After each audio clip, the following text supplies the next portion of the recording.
Track maintenance is not the most glamorous job. The engines consider it slow, monotonous, and dull. Fergus was the exception. He relished helping the workmen replace old rails and ballast, finding it most satisfying. "You can't do it right on the wrong rails," he'd say. "Without this work, your treasured express couldn't run." The other engines rolled their eyes. If you asked them, Fergus was more than welcome to it. One evening, Fergus was preparing to take a maintenance train down Edward's line. Tracks between Lower Sudbury and Upper Brenham needed to be replaced. Workmen loaded their tools into a van, behind which Fergus coupled 2 trucks of ballast and a flatbed of new rails and sleepers. When all was ready, he pushed the train down the line. By the time they reached the station, a dense fog hung in the air. Fergus' lamp shone brightly, and the man set up lights to illuminate the sight. As they worked, Fergus's eyes wandered. The station was dark, and the crossing gates creaked gently. The low chuckle broke Fergus's trance. In front of the flatbed was a van. It bore a devious grin, and its eyes were fixed on him intently. "Strange," he thought. "I don't remember putting a van there." "Fergus! You left your tool van behind!" Fergus glanced at the workman beside him. "I did not," he insisted. "It was right at the front of the train." "It's not there now," replied the workman. "Perhaps you should check this van." Fergus stopped short. The van was gone. "We need our tools," grumbled the workman, losing his patience. "Take us back to the yard at once." When they returned to Edward Station, they found Boko and the missing tool van.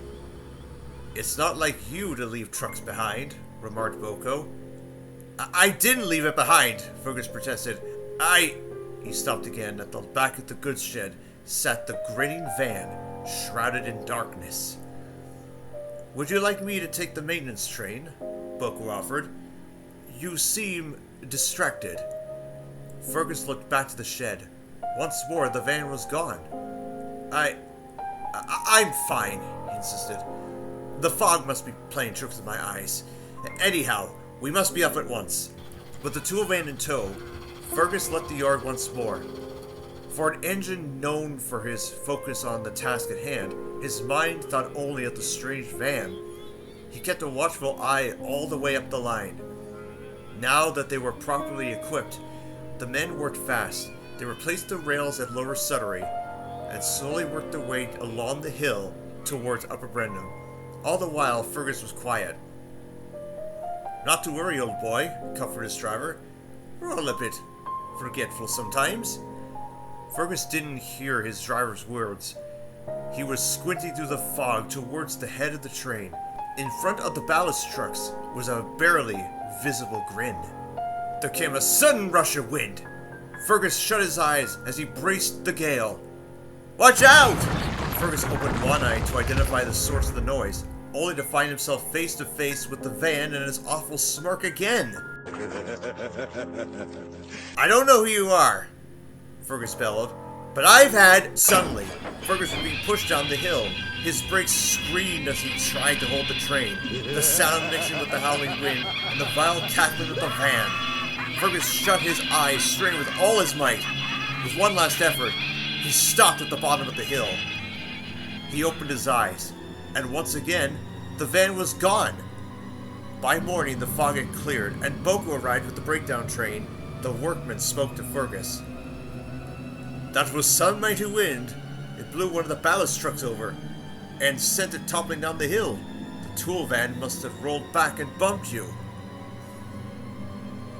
"Wind can't blow a loaded truck at the rails," Fergus grunted. And where is the other van? Fergus, we keep telling you, there was no other van except the one for our tools. Now we must get this mess cleaned up. I'll find that van and wipe the smug smirk off its face, grunted Fergus. No one interrupts my work. You're not likely to find it, Boko chuckled dryly, for it doesn't exist. Whatever do you mean? Railway men have always been superstitious about the number 13, explained Boko. But that doesn't just apply to the engines. When batches of wagons were built, the 13th was always treated with apprehension. Superstitions are nothing but tish-tosh, huffed Fergus. Boko ignored him and continued. I heard of a particularly unlucky van. Supposedly, the 13th in its batch, and misfortune certainly followed it. One night, an engine derailed while moving it to some old sidings. When the crew returned with a crane, the van had, well, vanished. And, Fergus urged, some say it was broken up, finished Boko, while others swear it's a trickster, roaming the rails in the pursuit of mischief.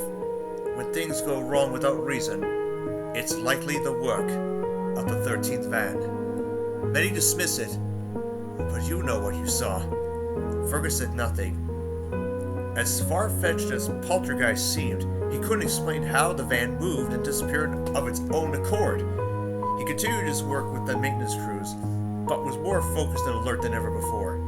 He would never admit to believing in ghosts, but every foggy night, he remains on guard. At least he received a visit from the 13th van.